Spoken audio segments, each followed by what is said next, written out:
Hello everybody, welcome back to the workshop. So today I am going to be making a banana hanger.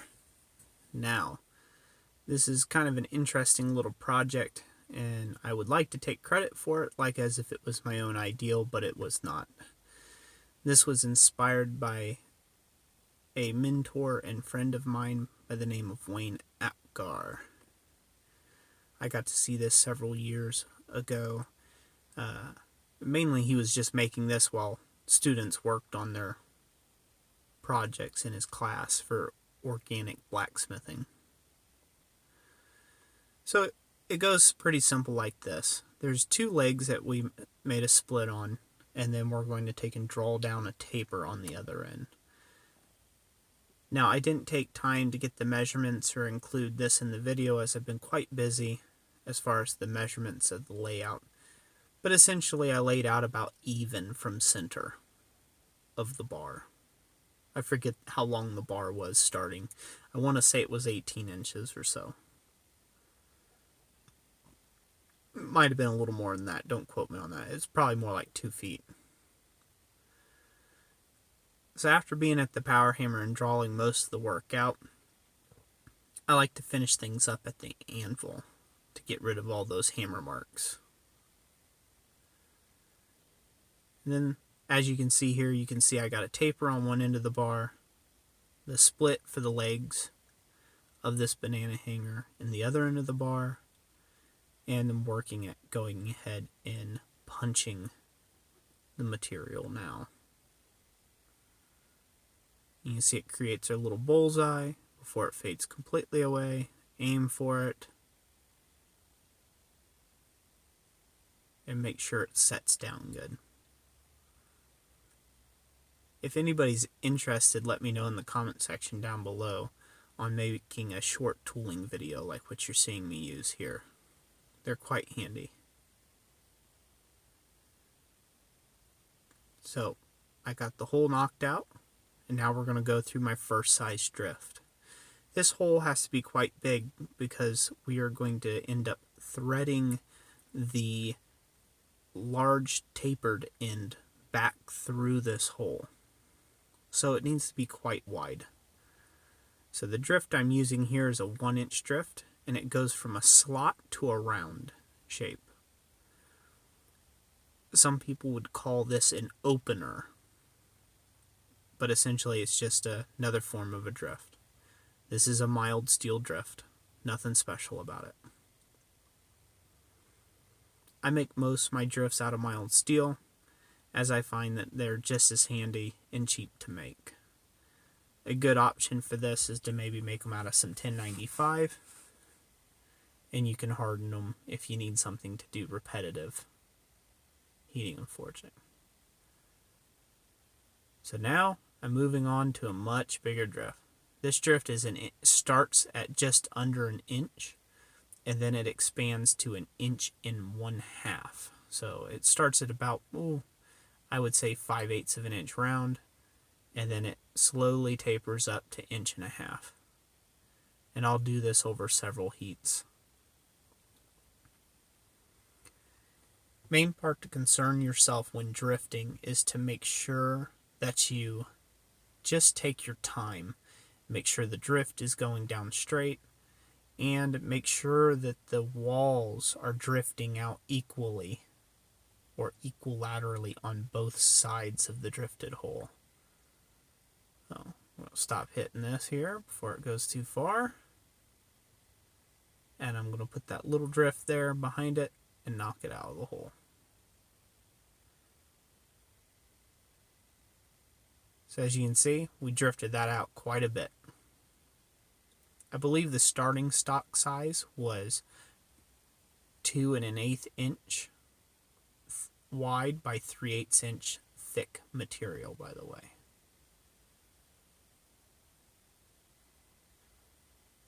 And you can just see here, I'm just trying to open up these legs any way you can. And now you're going to see a moment of laziness here. And this is something I want to point out. If you notice, I left the hardy on the anvil here. This is something you should not do out of practice. Now, as my hammer angle was not going to put me in any danger of actually hitting my knuckles on the Hardy tool, it is still stupid to leave that up there. And you're about to see when I realize it here in just a moment that I'm doing stupid, and so I take the Hardy tool off the anvil. You'll see this here in just a second. Yep, there you go, Roy. So now I sped this little section up. Essentially, we are going to draw out both legs. Now, we're just going to take and make a nice asymmetrical taper, leaving a little bit of mass on the end. And I would say the mass is probably, let's see here. This is a good 1/2 inch wide, so I'm leaving it about 1 inch long or so. So you want about double the width in length. Later we're going to turn this into the finial of our scrolls. These are going to get scrolled up.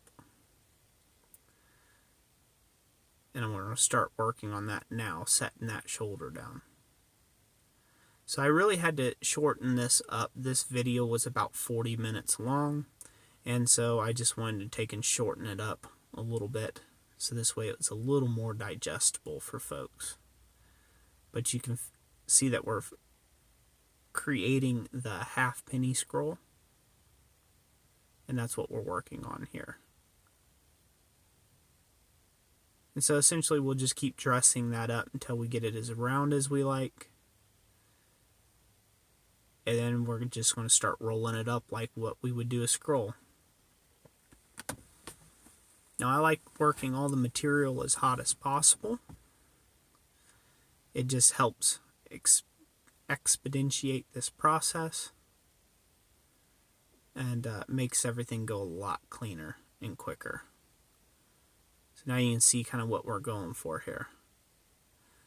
I'll later scroll these up just a little tighter as we go along.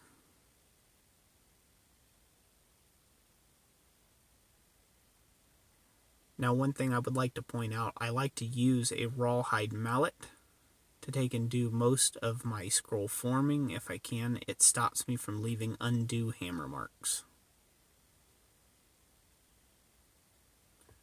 So after some time, this is the part that I trimmed out, I got both legs all looking correct.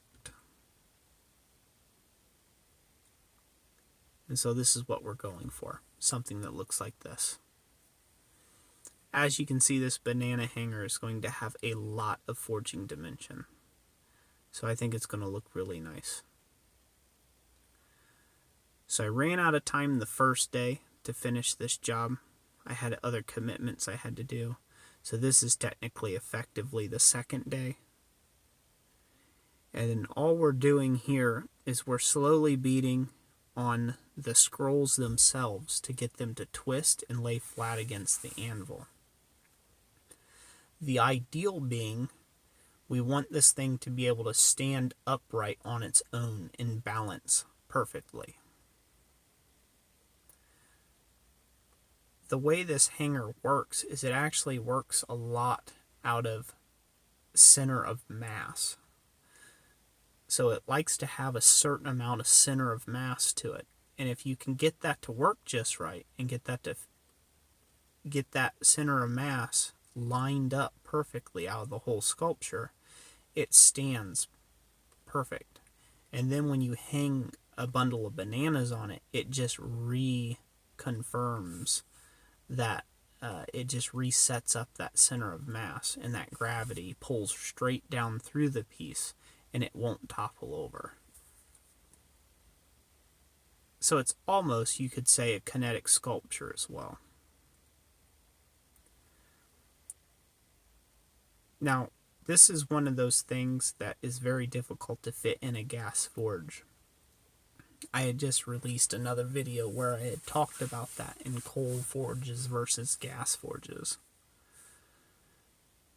And it's just something I want to reiterate and point out. This had its own troubles in a coal forge, but it would have been twice as difficult to try to do this in a gas forge, especially once you got to this stage. And as you can see now, I got it standing there by itself. Because of the fisheye lens on the camera angle, it looks a little bit like it's tilted, but it's really not. It's straight up and down.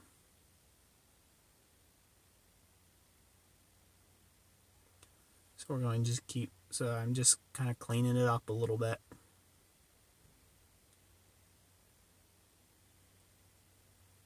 As you can see, this is definitely not a quick job. It takes some time. Anytime you add a lot of heavily forged elements, it takes time to get it right.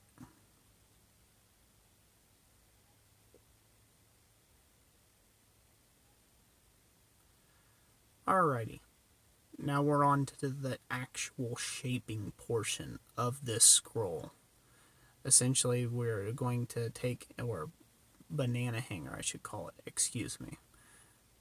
Now we're just pretty much going to start bending the end. We're trying to get a nice graceful bend or hook to it. All I'm brushing here is there was some excess coal stuck to the piece. I didn't want to hammer on anymore. And now we'll take a longer heat and then we'll just keep tucking this.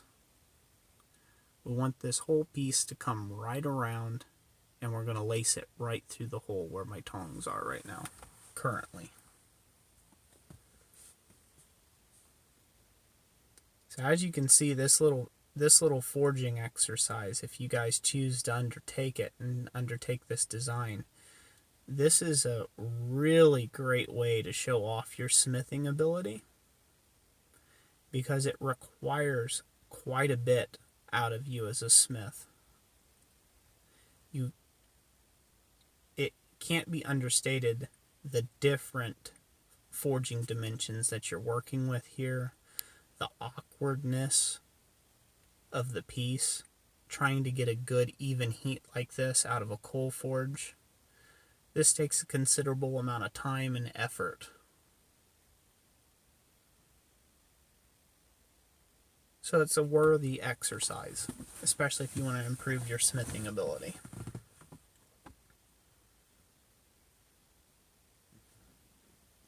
Now, Wayne Apgar's banana hanger was a little bit different than this.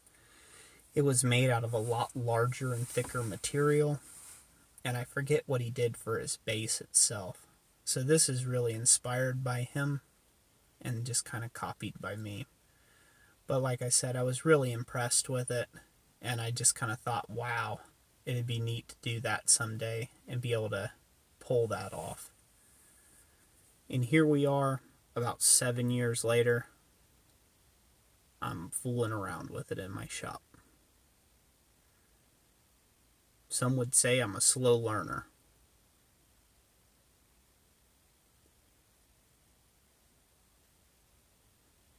But so now all we did here was essentially shape the bit that is actually going to hang the bananas from, and voila. I hope you all enjoyed this video. If you did, give it a thumbs up. And I just thank you for all my loyal supporters out there, my subscribers. You guys and gals are awesome. God bless you all, and we will catch you on the next one. Thanks for watching.